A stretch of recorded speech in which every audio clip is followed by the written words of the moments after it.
Hi! Welcome to my channel. నమస్తే అండి. ఏదైనా మంచి స్వీట్ తినాలి అనిపించేటప్పుడు ఇలా ట్రై చేయండి. క్యారెట్ స్వీట్ అండి. క్యారెట్ హల్వా చాలా చాలా టేస్టీగా ఉంటది. ముందుగా లీటర్ పాలు పొయ్యి మీద పెట్టేసి మరిగించుకోవాలండి.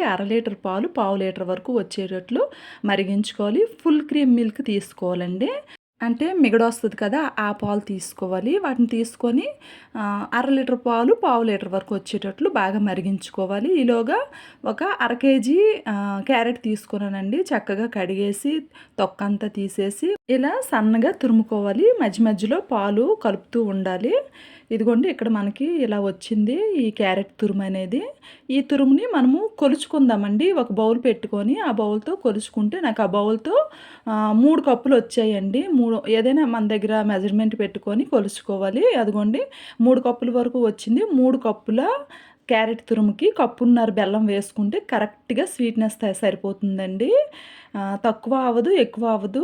కరెక్ట్‌గా సరిపోతుంది. కప్పున్నర బెల్లము, తురిమిన బెల్లం తీసుకుంటున్నాను. అలాగే డ్రై ఫ్రూట్స్ వేసుకుంటున్నానండి. జీడిపప్పు, బాదం పప్పు వేసుకుంటున్నాను.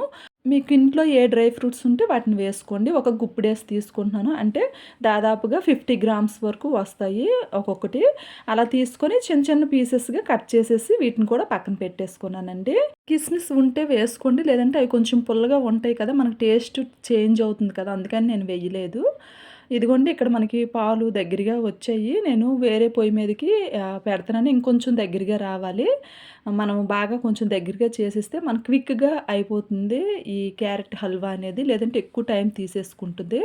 ఇదిగోండి ఒక కళాయిలోని ఒక 3 టేబుల్ స్పూన్స్ వరకు నెయ్యి వేసుకున్నాను. వేసుకొని ఈ క్యారెట్ తురుముని ఇందులో వేసేసుకొని నీరంతా ఇంకేంత వరకు బాగా ఫ్రై చేసుకోవాలి ఈ నెయ్యిలోని. బాగా నీరంతా ఇంకిన తరువాత మనం దగ్గరగా చేసుకున్న పాలను కూడా వేసుకోవాలి. పాలు ఒకవేళ ఎక్కువ క్వాంటిటీ వేసుకుంటామంటే వేసుకోవచ్చండి. 1 లీటర్ వరకు తీసుకొని బాగా దగ్గరగా మరిగించేసుకొని వేసుకోవచ్చు. ఈ క్వాంటిటీకి అయితే కరెక్ట్‌గానే సరిపోతుంది.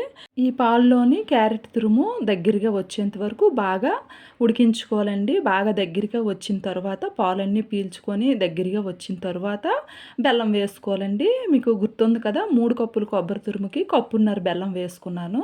బాగా కలిపేసి ఇది కొంచెం పలచపడుతుందండి. మళ్ళీ దగ్గరగా అయ్యేంత వరకు బాగా మనం పెద్ద మంట పెట్టేసుకొని ఉడికించుకోవాలి. ఇది దగ్గరగా అయిన తర్వాత ఇందులో ఇంకొంచెం నెయ్యి యాడ్ చేసుకోవాలండి. నాకైతే నెయ్యి ఇంట్లో అయిపోయింది. మరి నేను చూసుకోలేదు. అందుకని వెంటనే నెయ్యి కూడా మరిగించేసుకున్నాను. చూడండి అలా మరిగించిన నెయ్యి నేను వేసుకుంటున్నానండి. నెయ్యి ఎంత క్వాంటిటీ వేసుకోవాలంటే దాదాపుగా ఒక కప్పు వరకు వేసుకోవచ్చండి. మీకు టేస్ట్‌ని బట్టి నెయ్యి వేసుకుంటే పర్వాలేదు అనుకుంటే అంత వేసుకోండి. లేదంటే హాఫ్ కప్ వేసుకోండి.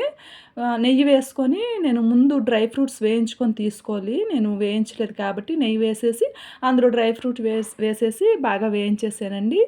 ఇదంతా కలిపేసేసుకున్న తర్వాత యాలకులు ఒక 3 బాగా దంచేసి వేసేసుకోవాలండి. వేసేసుకొని బాగా కలిపేసి స్టవ్ ఆఫ్ చేసేయాలి. చూడండి ఇలా దగ్గరికి అయిన తర్వాత స్టవ్ ఆఫ్ చేసేయాలి.